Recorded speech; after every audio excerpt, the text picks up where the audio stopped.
Hello, good evening. Hey everyone, good evening. Uh, Hello everyone, welcome to E-SCAPES. Nope, said it wrong. We'll edit this out anyway. Three, two. Hey, welcome to E-SCAPES. This is a segment we're calling Learning to Escape. And this is mainly going to be things that you don't find in the book.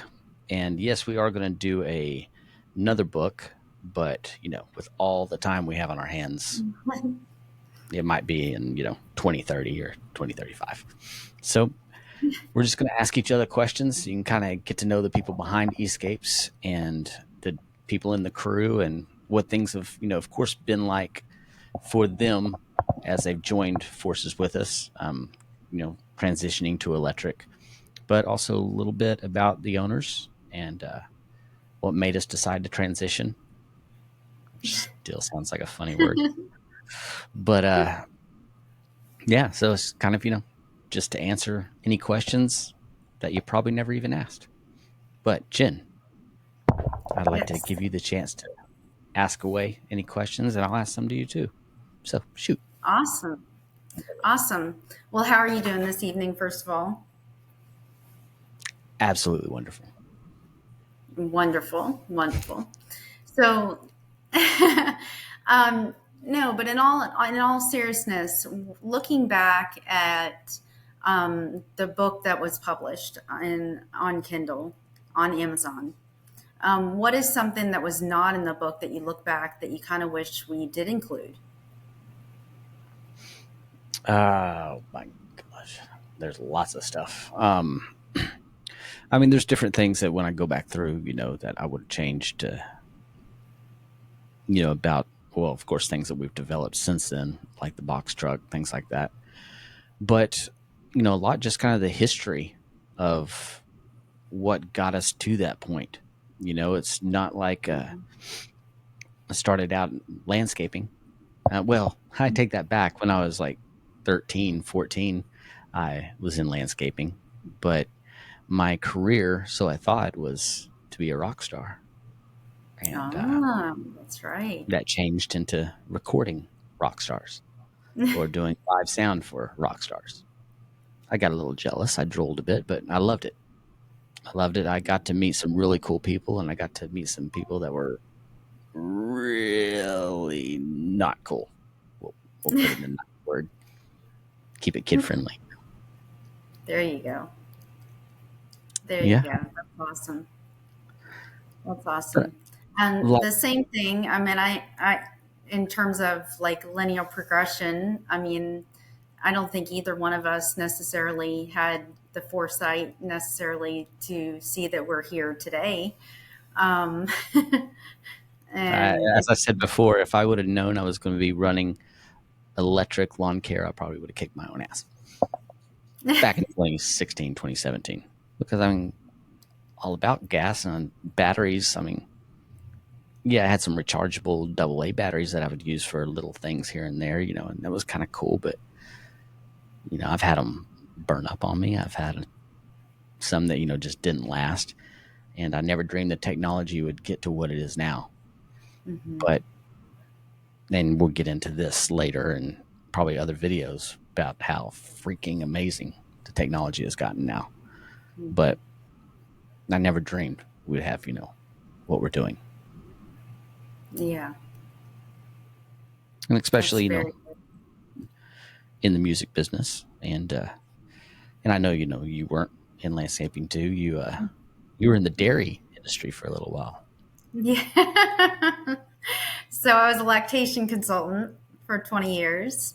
And I guess you would consider that to be dairy, yeah. Um,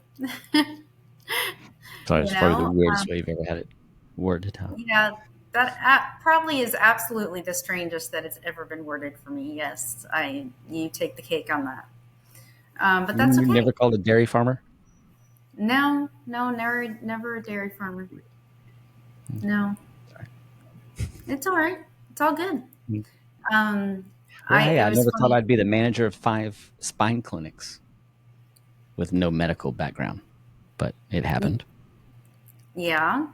So, are you going to give us a little bit more information? Or are you just going to let that drop and then walk away? I can't tell you. I'd have to. No, it was a random time, and it was when I was trying to figure out exactly what I was going to do. Um, Leaving the music business because I no longer wanted to travel because I had a daughter that was born, and I said, "There's no way I want to travel any further away from her than you know right outside the house. I want to be back every night." And so I was looking for different things, and my mom had a friend that worked at a spine clinic and asked me if I was interested in just getting a job. It was during the winter, and well, it was fall, and I knew when I was thinking about landscape stuff that I couldn't really do that. Outside festivals weren't really going on, so the music business stuff was down. So it's like, yeah, I'll try it, and it's just to be like a reception person. Hmm. And my first day when I met this person who was the manager, had hired me. And my first day coming in, the doctor walked in, looked at me like, "Who the heck are you?" And I knew right off the bat with my big grin that it wasn't getting well received. And he walked to the back, and then I hear this muffled yelling, and then next thing you know, she comes out the door and she's like, "Leave, Mike, leave. This doctor is horrible. He doesn't care about you or anyone else." As she's now getting escorted out the doctor's office. Well, I'm just sitting there like, okay, first of all, I don't know her. I don't know her background. I don't know what just happened back there, but I was still there, had the job, kind of like, well, let's see what happens. And surrounded by nurses that are all still wondering, what is this guy doing here? Because after they've asked me, so, where'd you go to school? What's your background in medical? I'm like, went to a college for, sound. And no background except for I was in an accident and I did have all these surgeries done to me, but it really wasn't the same. And then the doctor comes out and he's like, "Can you come back here for a second?" I was like, "Yeah." And he asked me, he's like, "So what's your medical background?" I was like, "Well, I was in the hospital." That wasn't very well received, but we did get along well, after talking a little bit. And he said, "Well, I just fired her for hiring you." Like, okay. It's like, she didn't ask any permission. She just hired you without asking me. And that's not how things work here. It's like, but I'll keep you on, see how you do.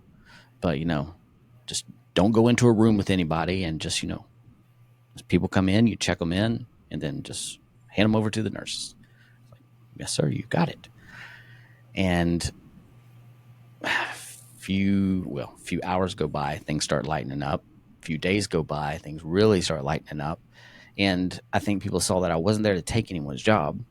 I wasn't there trying to act like I knew anything beyond what I did know, and wasn't trying to step on any toes. And started making, I can't really call friends, but just got along well with the nurses once they saw I wasn't there to be a bully or take their jobs or anything like that. And then next thing you know, he makes me a supervisor, and then before you know it, I become manager, and then I become manager of all 5 of his spine clinics. And I mean, I was still pretty blown away. Like, why on earth did God put me on this path? This is strange. But I'm not going to mention any names of the company and stuff. But I did see some very crooked things going on. But not just that. I had the nurses, the billing people, the patients all talking to me, saying, there's a lot of things going on here that are wrong. And long story short, I became a whistleblower with a lawyer to help them just to gather some stuff for, Medicaid, Medicare, things like that. Mainly just to help some of these patients. And some patients had passed. Other patients, just did not need surgeries, did not need the medications they were on. Um, There's a lot of things that were wrong. And I was the one that I had no problem being that person because, for one, of course, I had a conscience, but not that the others didn't. The others did, but they do anything, say anything to anybody, they'll never work in the medical field again. And I honestly didn't care to work in the medical field anymore after that, Yeah. because I saw just really how crooked a lot of things are, and how money Mhm. is one of the biggest factors in if you get better or not. Um, Mhm. there are some amazing doctors, as you know. You had a Mhm. surgery that was a miracle surgery. Mhm. I, as well, had a surgery back when I was in a car wreck that, said I wouldn't walk again. And then a doctor, and, a miracle from God, but a doctor that really cared did a surgery that, first in America to have, and it fixed me. So, I mean, of course, I believe that, there was a lot of people that needed the help, but there was a lot of people that didn't. There was a lot of people that needed different help, or they needed a different opinion, one that maybe didn't require surgery, but because surgery would get paid for and someone would make a lot of money for that surgery, it got approved, it got done, Mhm. and it did damage. And so that's about as far as we probably need to get into that one. But it was a short-lived, year of my life, and the end result was, um, the company did go out. I'm not sure, what really happened to the doctor, but the lawyer came back and said, because they had a whole group of other lawyers that were going into, the Medicare fraud and all this other stuff. And they said, well, Mhm. the cases are in the millions and not in the billions. That was it. That's crazy. They're not going to take it. Yep. So then I, moved on to bigger and better things. But There you go. you know, there were a lot of people that did get helped in this situation by not getting help, if that makes sense. Hmm. The ones that didn't need the help, or they needed the help, but they needed to find a different way of getting that help. And Yeah, I don't know, everything's got a purpose, I guess. absolutely. That's interesting. It reminds me of when I was a lactation consultant for the first time in the hospital in Orange Park, Florida. And it was like surreal, just walking on the floor and being able to be the one in charge. But also the burden of the care being solely on you, too, and needing to coordinate with all the different people that are in part of the puzzle, because oftentimes that's what's missed is that coordination of care doesn't happen. So, it's important that all of that collaborates together and that things be able to move forward in an amicable way. Yeah, very true.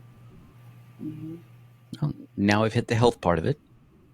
So didn't know we'd go into that so quick, but you never Yeah, know. there you go. Well, you mentioned Florida, so I guess we can start with that. So you were from Florida originally, Hmm. right? What part? Yes, born and raised in Winter Park outside of Orlando. So it's kind of like little nestled, I guess it would be southeast Orlando, Which is a would be Winter weird Park. fact that you lived in Winter Park and I went to school in Winter Park for a little Hmm. bit, lived in Lakeland, but yet we, of course, had no idea who each other was for many, many Right. years down the road here in Georgia. And I was actually born in Oklahoma, a Oklahoma preacher's City, boy. right? Yes, that's where I was born. I wasn't living there. I lived in all the small towns. Southern Baptist preacher's boy, which means I was Mm, an absolute angel. Did absolutely. nothing wrong. Did not live up to that reputation. Never, My never, nose is not not once. growing right now. No, I lived up to the reputation. I had to. You're already going to get blamed for it. Why not? I was a bad, bad boy. No.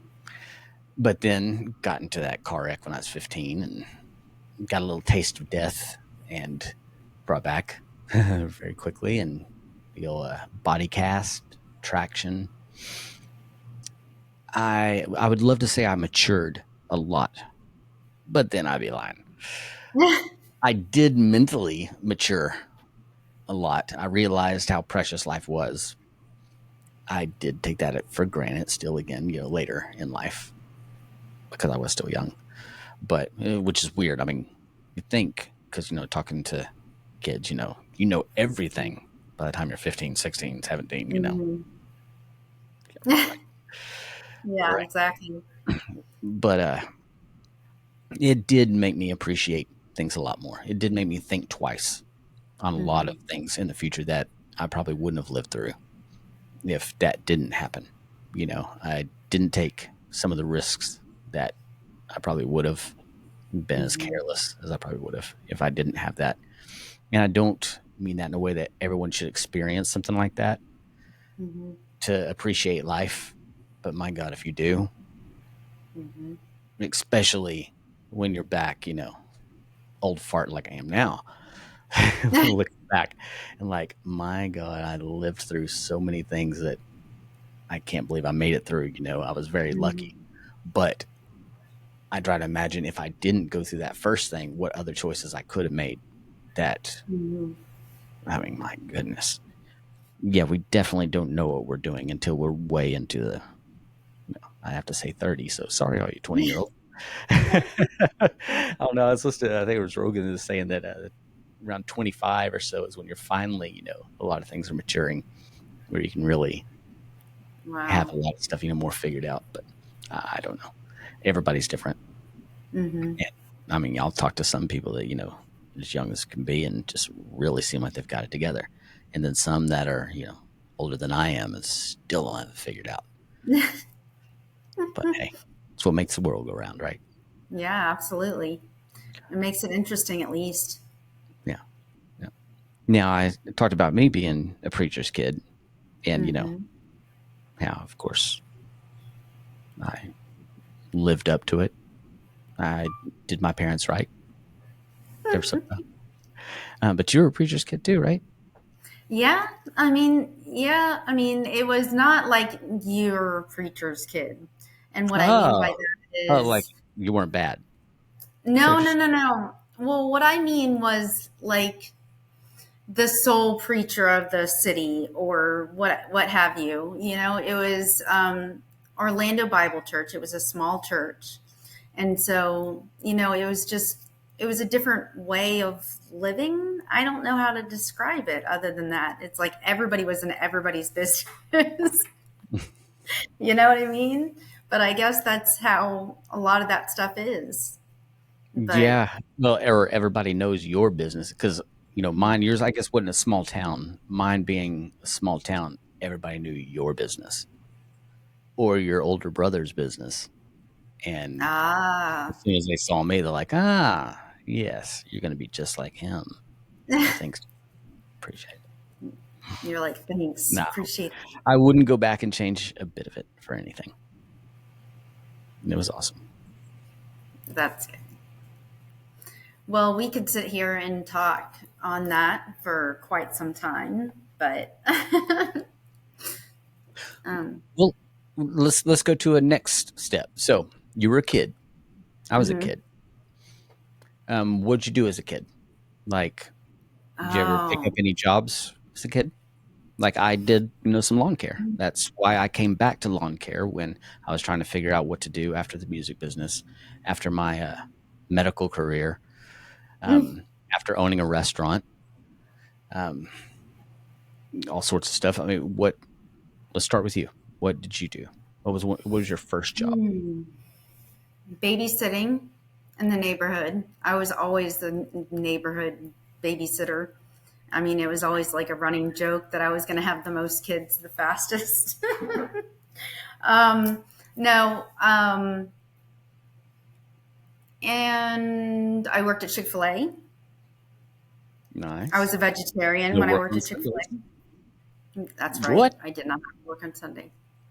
I know. I didn't Did eat not work on the chicken. Sunday and did not eat chicken. I know. Isn't that I crazy? couldn't trust you. I don't I know wouldn't be able to how. trust you. Yeah, I know. But it was a good job. I enjoyed it. Target. I worked at Target, Nice. and but I spent way too much money there. So I had to reevaluate that. Um, This brings me Publix. on to something else. At Publix, I see. I worked at Publix too, especially being in Florida, Lakeland. Hmm. But we were talking about something the other day, and Okay. about the service industry, and Mm. how I think if everyone had a job, even if it was just for a little while, a few days even, of being in the service industry, working off of Hmm. tips, realizing that you're mainly only getting paid for the smile on your face and the way you're treating people, and seeing Hmm. how horrible people still like a mission to treat you bad just so they don't have to tip, or just because it makes them feel superior or better. Hmm. It's humbling. You Hmm. realize that some people really suck. Some people are Yeah. amazing, some magical, but some people really suck. And Hmm. being in the service industry, you really see that. And it doesn't mean that it's going to make you go hating the world, or it shouldn't be like that, but it should open your eyes to, hey, Hmm. those people haven't been where I've been, and it makes you appreciate other people. And it's not saying that it's something low or something bad or less than or anything like that, but I think Hmm. that everyone should humble themselves to serve. Just like, Hmm. if you're a believer and you're serving your creator, your maker, God, I mean, what's the difference? You need to be humble. You need to learn to serve. And I think it makes you understand that you treat people decent. And Hmm. of course, there's you know, the treat as you're being treated, but then there's the treat as you want to be treated, which is, of Hmm. course, I think the way you're supposed to live. But I agree. I really think that if everyone was required to have a job in some kind of service industry, I think they would Hmm. treat people better. There wouldn't be Absolutely. such snobby, crappy people out there just suspect Hmm. everything's got to be perfect. Now, some people, they have been in that, so I'm not saying this works for everybody. Because my gosh, I've met some of the worst. Been servers all their lives, So people are people, but I don't know. I just know it changed my way of thinking a lot. Hmm. From go out there and waiting tables, things like that, and even lawn care and stuff. You of course have your limits of how much you'll put up with, because there still is a matter of respect that you should demand to get. You know, you Hmm. shouldn't let yourself be disrespected to certain points. Sometimes you just have to, because sometimes you're, especially when you're out providing for your children, and you might go through more things than you would if you were just young, single, like just taking care of yourself. So I do, Hmm. get that and been there where, you take a little bit more than you would have.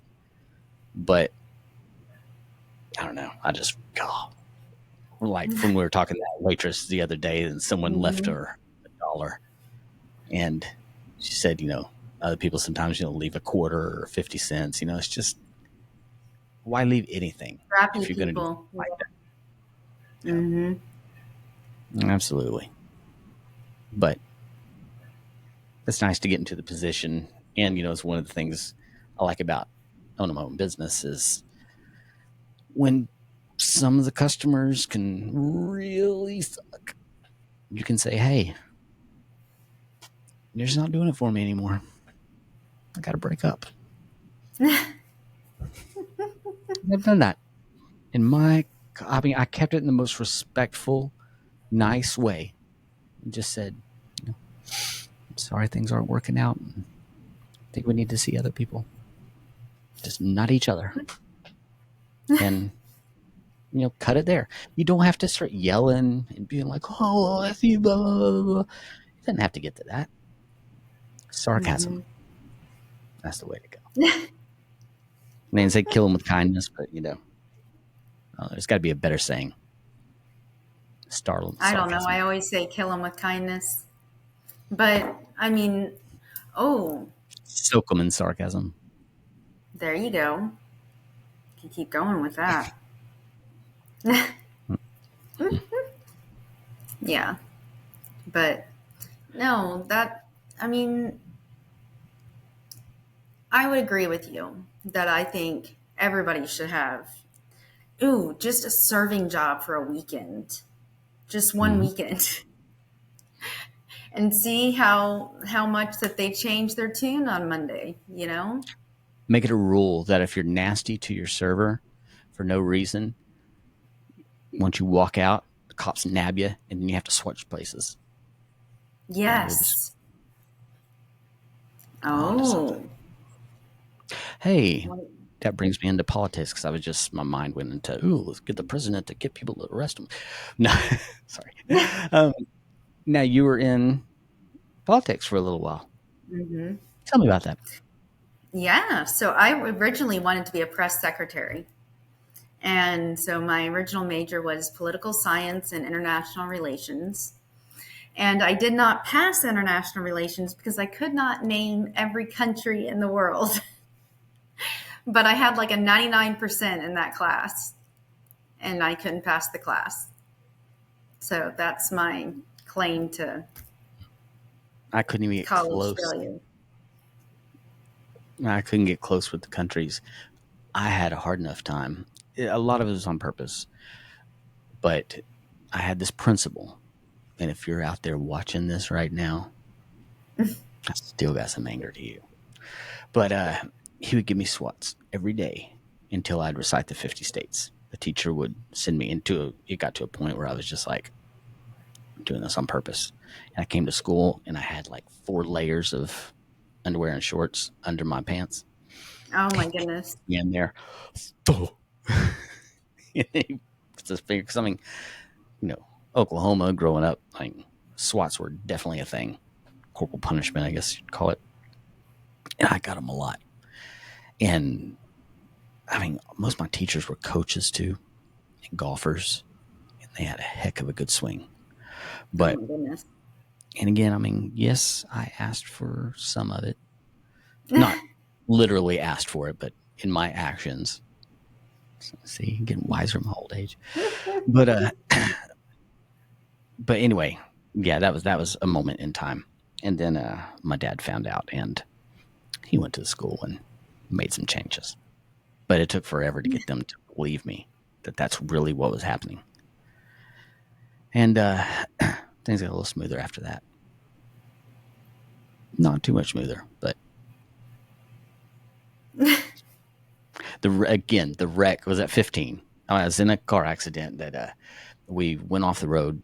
I wasn't driving; I was a passenger, and it was crazy. We were going out to this haunted house, and it was me and 3 girls. Yeah. We're coming back from the haunted house, and we're in a Mustang. It's when the Mustang 5.0s, big as the 80s, and hit a speed bump. This is what I'm. I don't really remember because I mean, it's unconscious for well, not really unconscious, but mentally unconscious, kind of like coma, for weeks, and we'd went off. This, according to a guy that was out there on the farm that watched us. We went off a bridge over a ravine, and the car twisted and did like 3, not somersaults, but just flips sideways. And it said, the guy said, it looked like an angel or something was pulling us out one by one and setting us down. Well, that angel might not have cared for me too much because he set me down in a barbed wire fence filled with poison ivy. But pulled us out, and unfortunately, one girl did pass, and the other one girl did stay in the car, and she fell into the floorboard, and then the other one, was out next to me as well, and it flew, over that ravine, and then hit a telephone pole. The telephone pole came down and smashed the car. Yeah, I mean, we were all crazy messed up. Like I said, traction, shattered pelvis. I mean, broke leg in half, everything. But again, I mean, it made me mature up real quick because going through, learning to walk again, crutches, all Mhm. that stuff. And then I was walking with this funny limp, but I was like, I'm good. I'm good. And my, parents could tell there was something, and it would hurt, for me to walk. It's like it wasn't really getting better. And then finally, my mom was talking to my grandpa and like, we've got to find him a second opinion because the doctor's saying, oh, he's fine. He's fine. But you could see it. It looked like my bone was sticking out.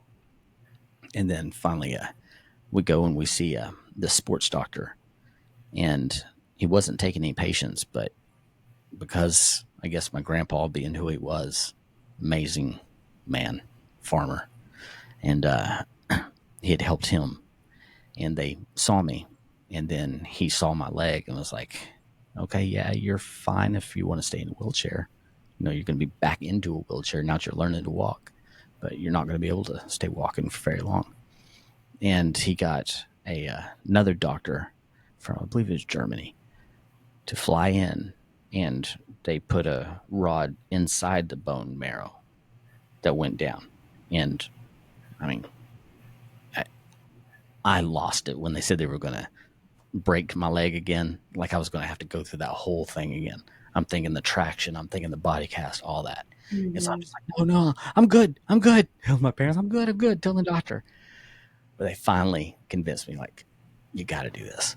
And so I was like, all right, let's do it. Let's do it.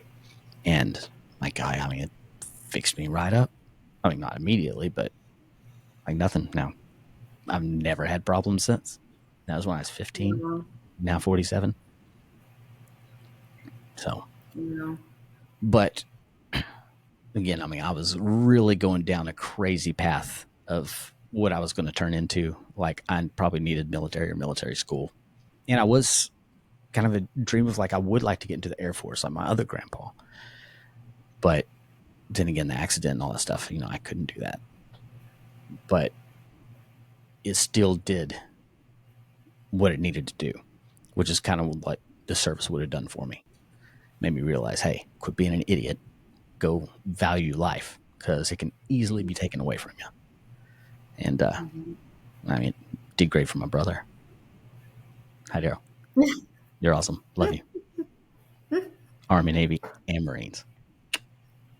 But what about you? That's awesome. Any medical stuff? Loaded. Yes. So, kind of the same situation though. Sorry, it's loud right now, but Having a party. the same. Well, no, not really. But I was told that I was never going to walk again, and I was told that by Wellstar, Northside, Emory, you know, the hospital conglomerations, and I was basically stubborn and kept going after other second opinions and third opinions and so on until I found Dr. McDonald and he did the surgery that helped me walk again. So that was really cool. But I definitely had to relearn to walk all over again. And that was really frustrating. And it's humbling, to say the least. And it's one of those things where I don't know. I was trying to explain it to somebody the other day that had a cane, and she was like, "That's exactly what I was trying to say." And it's just like this look of pity that you just don't want that, where you're just like, "No, no, no, no, no." Like I've worked for where I'm at. Like I don't want any, like that. Um, so yeah, there's that medical story. Strange feeling, isn't it? Like when you're thinking with your mind, you're like, I can move that leg. It's nothing. It's easy, but nothing will do it. But then you can Mm-hmm. get underwater.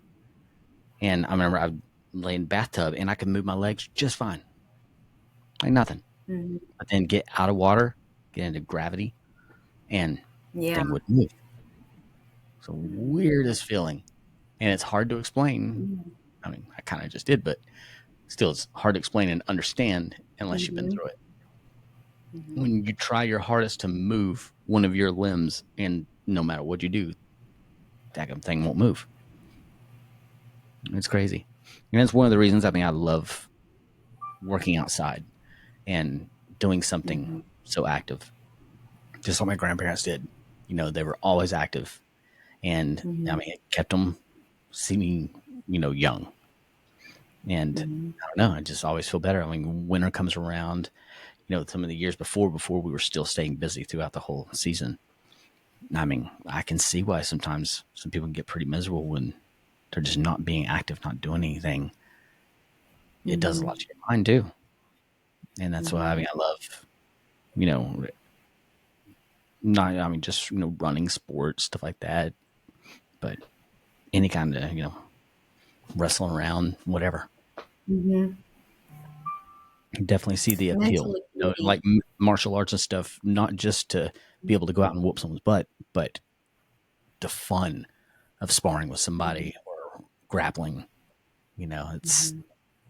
I don't know. I encourage it for everyone, especially people with anger issues. You know, get out there and get yourself submitted, get your butt kicked, and then see how tough you are. And Mm-hmm. or how mad you are and upset. There's the humbling again. Mm-hmm. It's Yeah. it's a great feeling. Great feeling. So now we've hit on the medical. We've hit on some of the job stuff. So what did you do? All right. So you were in politics. Mm-hmm. Um, now lactating consultant. Mm-hmm. Um, after that, Oh goodness. Okay, so special education. I was in special education for several years, working with those learning or that were teaching. in special needs. I'm sorry? Learning or teaching. Oh, Sorry, that was wrong. no, it's okay. I was Um, the one learning. She was. yeah, it's all good. Um, but no, I really enjoyed that. It just got to be, a lot. The school that I was at was very physical. And so, it's just a lot on the physical side of it. But, Like it's a kids great, attacking you with pencils. I think this is one of the hmm stories I remember you telling me. yes, Like seriously yes. trying to stab you, hmm like Yeah, it was sneaking up scary. behind you. And then, hmm if I remember right, the security there was not good. Like no one hmm would show up, and hmm God forbid you lay a hand on one of the kids, then you're sued. hmm hmm Yeah, it's tough, and I got a lot of respect for people in the fields because hmm in all the fields like that, with kids with trauma, um, kids, in some of the wards and things like that, where I mean, hmm it's just so much rage hmm in the mind because of they're different. Some because they get picked on, some because they know they're going to get picked on, and some just because why am I different? That hmm kind of anger and rage, hmm and it's hard to understand it, but even harder to be someone I'm sure in that field hmm to help and take care and keep the safety of others and the safety of them in that situation. I mean, it's amazing that people are like, hey, I'll be that person. I'll do it. hmm It's really cool. I mean, it kind of goes the same with, getting policing and, all sorts of stuff like that. The ones that do hmm it for the right reasons, not because you're Absolutely. getting bullied and you want to go be a bully. That's different. That's the wrong way. Right. Right. That's cool. That's cool. hmm Question for me? So you grew up in Oklahoma. You lived in Florida. You've lived in Georgia. What is the where where is home to you, or where has home always been for you? Georgia. I mean, Oklahoma, of course, as a kid, that was my whole childhood. Moved to Central Florida, after I recovered from the accident. And it was cool because it was a new start. You know, um, Mm-hmm. there I was about 17. and learned to walk again for the second time. And my parents, God bless my parents, I love y'all. I, at the time, I thought it was nothing. You're like, can leave me here in Florida and move up to Georgia. That's nothing. You'll be fine. Now, after having a kid, I couldn't imagine. But again, they Mm. had a child whose life pretty much was taken away from them. God gave them the chance, or gave their kid the chance to still live through it. And they knew that I was going to do whatever the heck I wanted to do. But I didn't realize that at the time of why they were saying yes. But they pretty much they knew that I was getting this little bitty settlement because we didn't sue Ford, for the airbag coming out, because that's supposed to be what caused the accident. Was hit this pothole and an airbag came out, and then driver couldn't see, and so she hit the gas rather than the brake, and that's why we went off the bridge and the accident. But again, I mean, there's no recollection of everything, and so there wasn't a big lawsuit and everything, and of course my hospital bills were in the millions, but I got a $15,000 settlement. And so my parents were like, all right, they co-signed for an apartment with me there because I was under 18. But, I was finishing high school, and they were like, look, you need money, come up to Georgia. Because my dad was, changing from, he was a minister of music and associate pastor, Parkview Baptist there in Lakeland, and then moving up here to Georgia. And they're like, we're going up there. And I just thought Georgia was going to be like Oklahoma. I was like, oh, I don't want to go back. I'll stay here in Florida, going to the beach. This is great. New friends that never knew I was in an accident. They think I'm completely normal. Could surf, learn on because I skateboarded all as a kid, so now surfing, learning something new. It's like, this is awesome. And so they didn't want to go burst in that. So again, love you, mom and dad. Thank you so much. But then I had my $15,000, and they co-signed on the apartment. We got all that set. They move off. I go and buy a Harley Davidson Sportster with that money, and work at Publix as a bag boy. So I'm a bag boy at Publix riding a Harley. But it was awesome. Best looking ride any bag boy had there. And I need to say I didn't stay at that job very long. I got offered a job at Subway where I would go for lunch all the time. And so I was a Subway sandwich artist. Ooh, ooh la la. Beautiful Harley Davidson. And my buddy, at the time, he was more of like a mentor, but his name is Charles Gibbs. Charles, yeah, they're freaking amazing, dude. But he's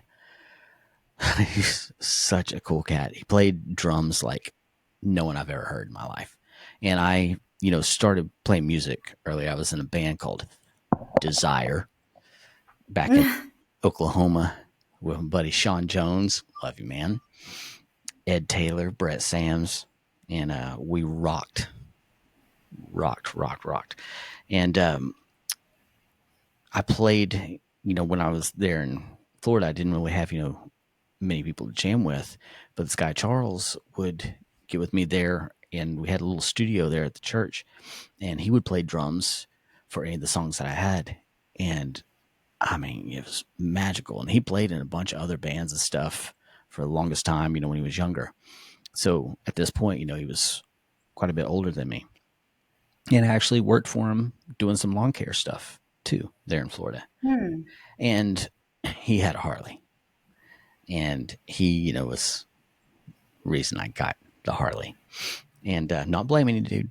Not blaming you. Nothing bad. It was a wonderful, wonderful idea. And it was a wonderful bike. And I've had motorcycles ever since. So, I mean, it was a very smart decision. Mom and dad are probably still like, no, was it? But it was because I would go out with him and we would go to bars. And I know that sounds weird. You're like, what? Kid. Because, I mean, I've already gave out. I wasn't 21. But we would go to bars and we wouldn't drink. I wouldn't be drinking because there's no way he would let me get on that bike and drink. Now, if I wanted to drink, they probably would have served me. but it was more, and of course, a lot of this I'm going back and looking at now. Um, of course, I drank, but it was back at my apartments, or with people for parties and stuff. It wasn't around him. His whole reason, and I, of course, didn't know this until way years and years after even meeting him or being around him. But I think that he was taking me to these places to show me what the world's like, what people are like, what kind of idiots are out there, and what kind of people really that got their crap together that can be around the idiots and still find things in common, still like the same things, love great motorcycles, love great music, love the atmosphere, but not have to go and be a drunken fool and go get on a motorcycle and kill yourself or others. And I mean, again, I had no idea I was learning this stuff until, years down the road. But it was such a cool experience. And, I thank him in my mind all the time. I did write him once, just to tell him how amazing he was. But, there's a lot of things of course, that I I guess you could say wish I would have done different and listened to him more, but that's not the way life was supposed to turn out for me. Because again, no regrets, wouldn't go back and change anything. Because what if that, changes your future? The whole Back to the Future Marty McFly stuff. I wouldn't change it. I'll embrace the lessons that I learned from it. But my gosh, now I've done some foolish things, but I've seen some people do much, much more foolish. Is that the right way of saying it? I guess so. More I said foolish, more more foolish. foolish, more And foolish. I thank him for helping teach me, because later in life I could have made some of the decisions that I saw people make that were wrong back then, and saw some horrible things that happened to people. And so it kind of woke me up earlier, kind of like the wreck did for other things. It's just I guess maturing lessons. Would that be what it is? Mm-hmm. Mm-hmm. But it was cool. And then I stayed there in Florida until kind of ran out of money. Had to sell the motorcycle, and got a Dodge Daytona that caught on fire. Oh my goodness. Yeah, and then a few other vehicles, and finally, said, you know what? Let's go see what this Georgia thing's all about. And got up to Georgia, and the first place I went was a place called the Strand on Marietta Square. Now, it's still, of course, in Florida, the music, but again, trying to become rock star, but also learning audio engineering for, a backup. Just in case I'm not the performer, I can work with the performers. But, in recording my own stuff, I was learning to record other people's stuff. So then coming up here to the Strand is where, and that's kind of, a placement too, when I was involved with Full Sail and stuff, talking about Strand on Area Square. So I went and saw it, met this guy named Eric Cagle. Awesome dude. And had this studio in the Strand where he was recording bands. And I was amazing setup. But the cool thing was, his bands would come and they'd play.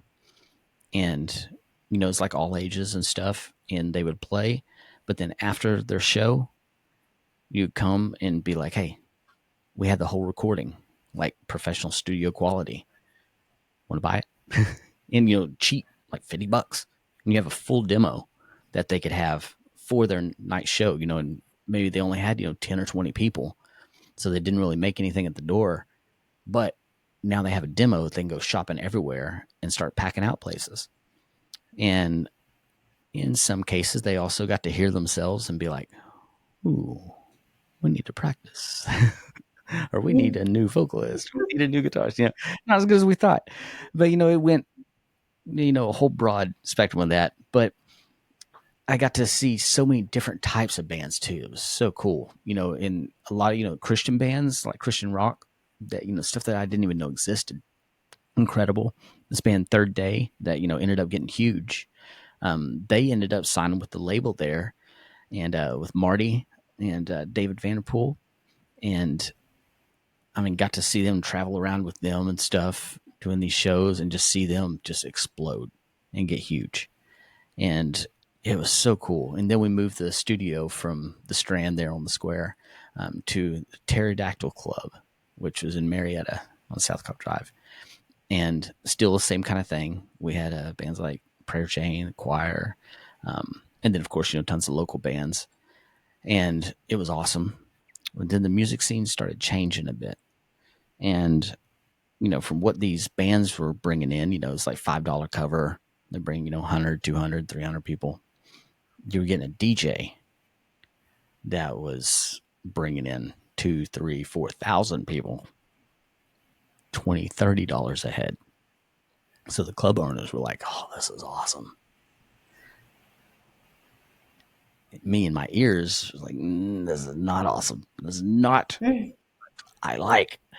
But again, the money was incredible. So they talked me out of, my position there, managing Pterodactyl at that time, to go back to where the Strand was. And at that time, it was called Chaos.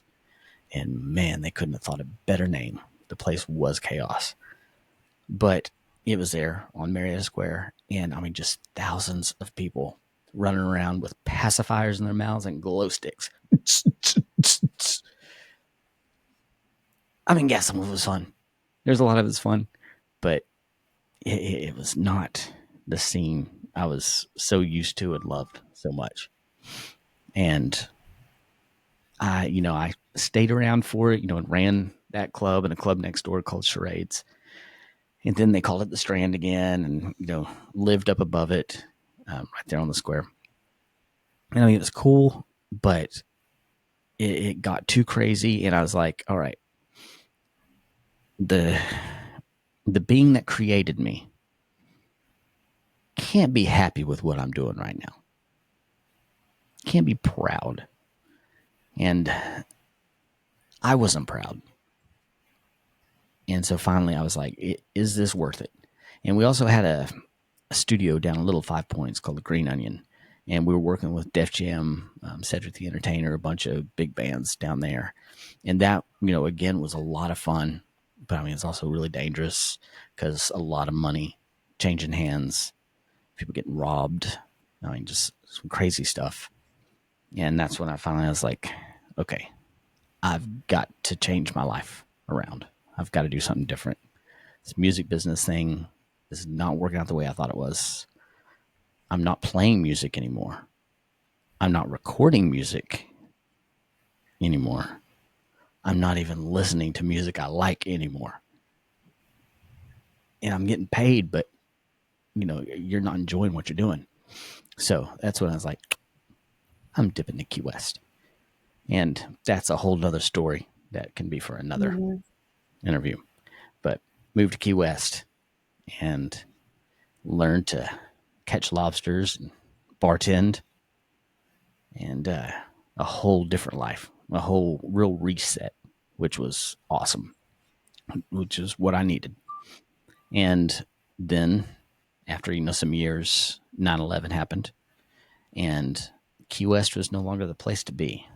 If you if you were there, you were pretty much stuck there because planes were grounded, tourism just wasn't a thing, and so me and the person that I was with and married at the time decided we want to have a kid, and of course that again not the place to do it, especially during that time. So we moved back up to Georgia, and ended up, it was a weird, crazy reason, bought a restaurant. And again, go into more details in other times, but trying to sum it up into quicker versions. I bought the restaurant, and I always loved cooking. My mom, love your mom, awesome, awesome cook. And, I took everything that I knew from her and then started reading books, the big chef book and everything, and just learned to become a chef. And we made some amazing things. My cousin, he had worked there and really got he was kind of the one that got our foot into the place. He loved the place and wanted to go in, on the restaurant. And things I won't go, much more into that, but things didn't work out there with he and I. And later, God rest his soul, yeah, he passed away. But the restaurant, I mean, was amazing. We had live jazz, we had dinner theaters. Um, I mean, it was really cool. It was a lot of fun, but it was located in an area that at that time there wasn't much going on right in that area. It had real little roads to get in and out, and so you know, there's something big going on around town. Weren't very busy. There was no Uber or Grubhub or any of that stuff. We did do some of our own delivery, um, just for some fine dining stuff, but mainly like Sunday brunches, things like that. And it was really cool, but I mean, it cost a lot to run a restaurant, and the rent was very expensive. But we hosted all the like local organizations, Kiwanis Club, the Gideons, Rotary Club, all that stuff, and did catering for a ton of weddings. And it's all the stuff that I'd never dreamed I'd be doing. But life hands you that. You kind of either figure out how to do it or run like hell. And we decided to figure out how to do it. And I mean, we won all sorts of awards. I mean, I'm not trying to toot any horns, but I mean, we really embraced it and did it right. But they were talking about how the town was going to grow like crazy, and they were going to build all these condominiums and all these the condos on top, and then like stores and stuff on the bottom. And it all sounded amazing, but it was going to take a few years to build, and they're going to close the roads. So what do we do during all that time? And there's no way that we could survive. And finally, things worked out to where we found a way to get out of it without it really, you know, devastating everybody. But, so we went ahead and took it. And thank God we did, because if we would have stayed, we would have been like the other two and maybe three restaurants that got that place after us and all went bankrupt because you couldn't get to the restaurant. I mean, they were closing roads. I mean, it would have been really, really tough. But then now, it is everything that they talked about in the places, doing great and the whole town's booming. But, people are like, man, what if you still had that place? It's like, I wouldn't, because if we did, we would have been bankrupt, just like the others, Everything's got its time. Mm-hmm. But, and that again is why, you got to go with the flow of life. You can't fight it. There's reasons behind change. And again, from that, I guess it was getting into the medical stuff, but then also getting back into music. And this is where I got into the concert stuff. Some more studio stuff, but I was working with Warner Brothers mainly, doing a lot of their CD signings, CD releases, but festivals, going out and set up the stage and sound and lighting for all of that, which was amazing. It was wonderful. But it would keep me gone for a long time, and I couldn't do that with a daughter that came into the world. And once I looked in that little girl's eyes, I was like, I'm not leaving you. More stuff I'll go into in another time, but that's why I didn't stick to that. But I had a company that's called Atlanta Production Resource, and we would go out and do these huge festivals, do big concerts.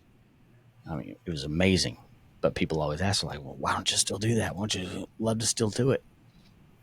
I mean, you've got to either be in it all the way, be union, something like that, and go and travel and be gone forever, or just do little small town gigs, which means sitting in a bar till 3, 4 in the morning, which I did as some of them, Wild West Bar and Grill and Holly Springs.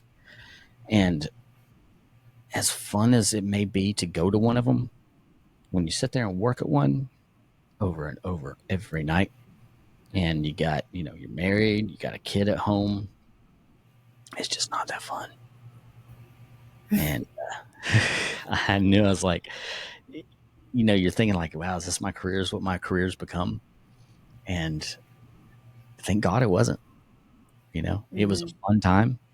I had a good experience, but when I finally decided, okay, I'm going back to the roots, going back to what I started doing when I was, 14, 13, 14, going around door to door, mowing lawns to make money for whatever, spending money to go blow on something or a new guitar or, you know, something.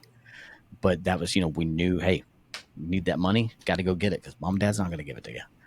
I mean, whether they had it or not, we had to earn what we wanted, didn't just get a handout. Mhm. And I'm very thankful for that because I see some of the kids that just get everything handed to them, and Mhm. it doesn't last forever. It's not a way to live. You've got to Mhm. work for what you get, then you'll appreciate it more. And so, again, we started with this. I called it dirt cheap lawn care, something catchy, and that app next door came out. I was like, that sounds cool. It's like, able to talk to your neighbors without actually talking to them, be able to advertise without really advertising, not have to pay for it. And it was awesome. We just exploded. And I mean, COVID hit, some years later, and we were a necessary company. And not saying that's right or wrong, but thank God we were able to be benefited, I guess, in that way of being something that someone deemed necessary, that we stayed so busy, we were able to still make it. And I mean, that's where, again, I was like very thankful, but realizing that what I'm doing is important because I mean, these people, no matter how miserable they were from whatever life was throwing, not being able to be around people. I mean, we lived through it. COVID Mhm. sucked. And just to see these people be so happy about something was nice.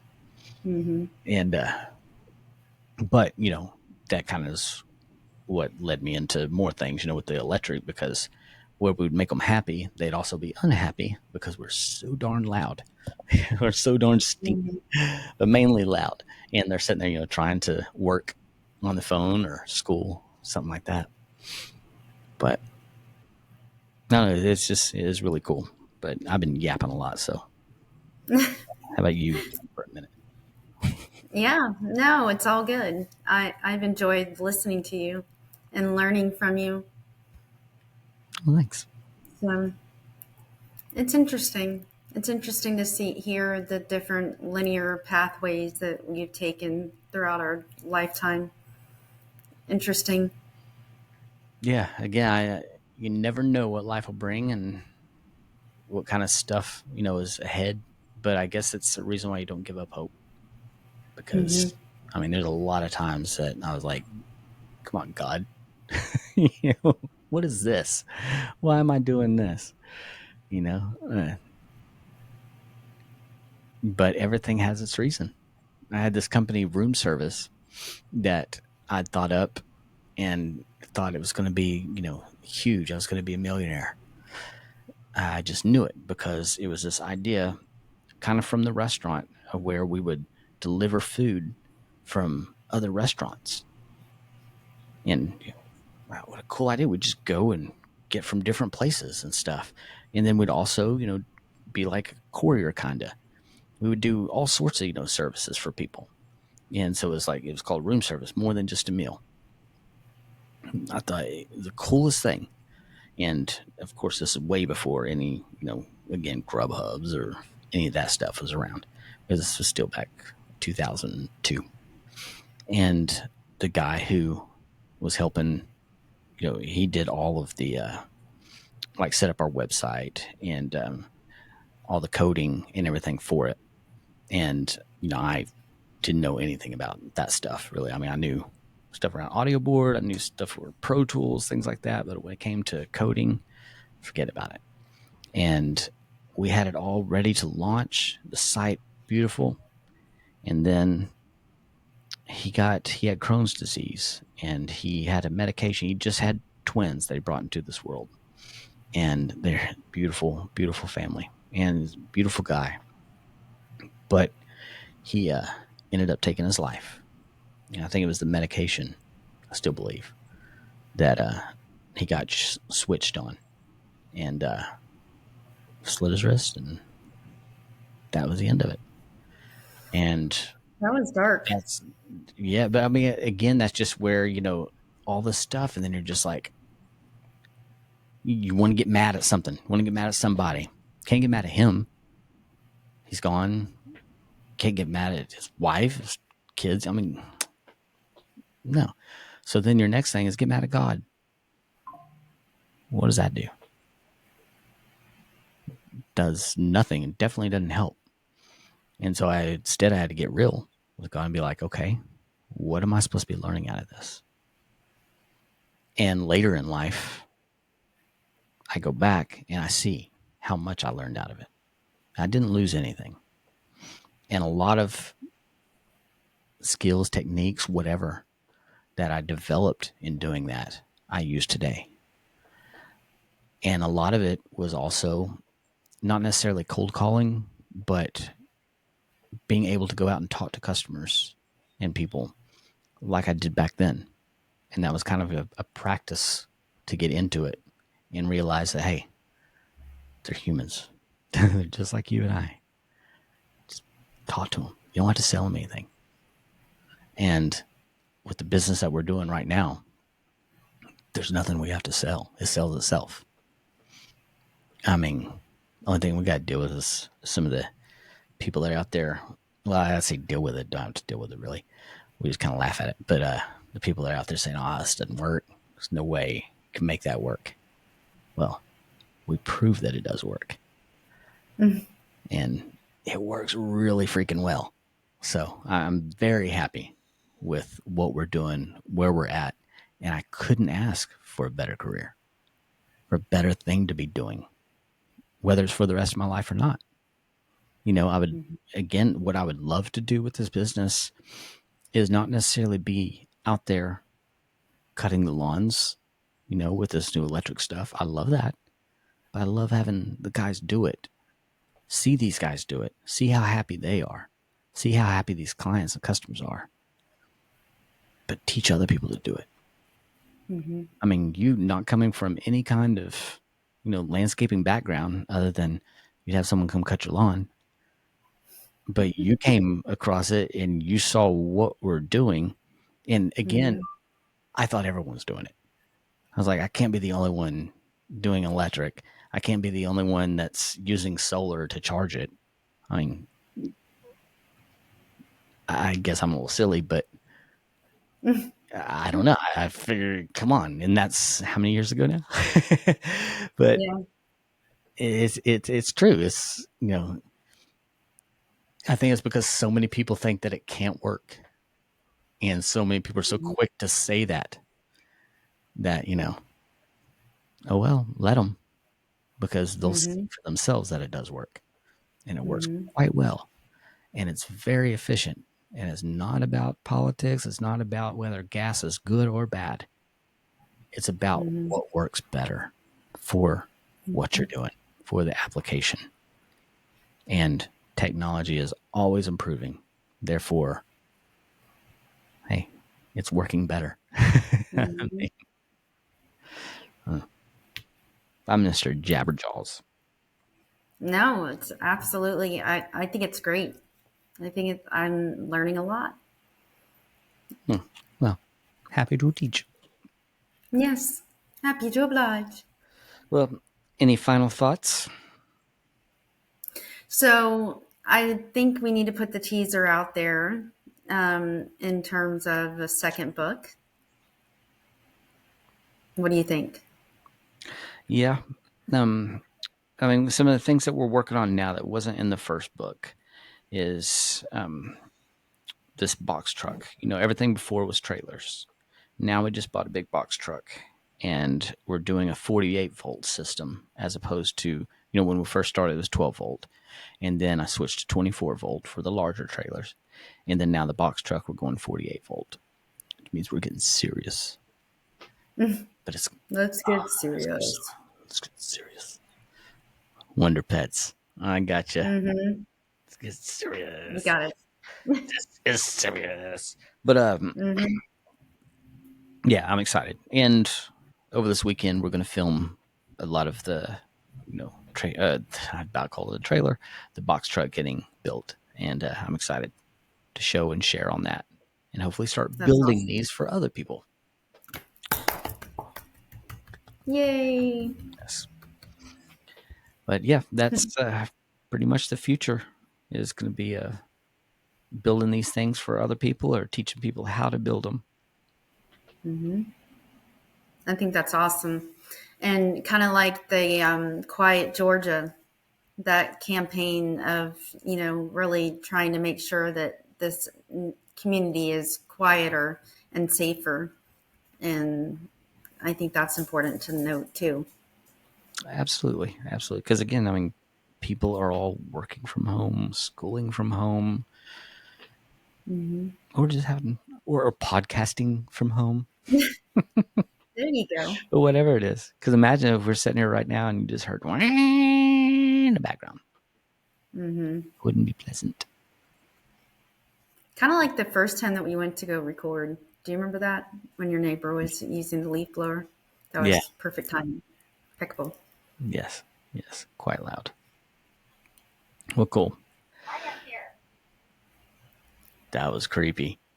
That was my chair. Here, I gotta show this. Not my dog. It's a chair that talks randomly. It just tells you it's there. It's I am here. man. It's the man telling you. It's listening.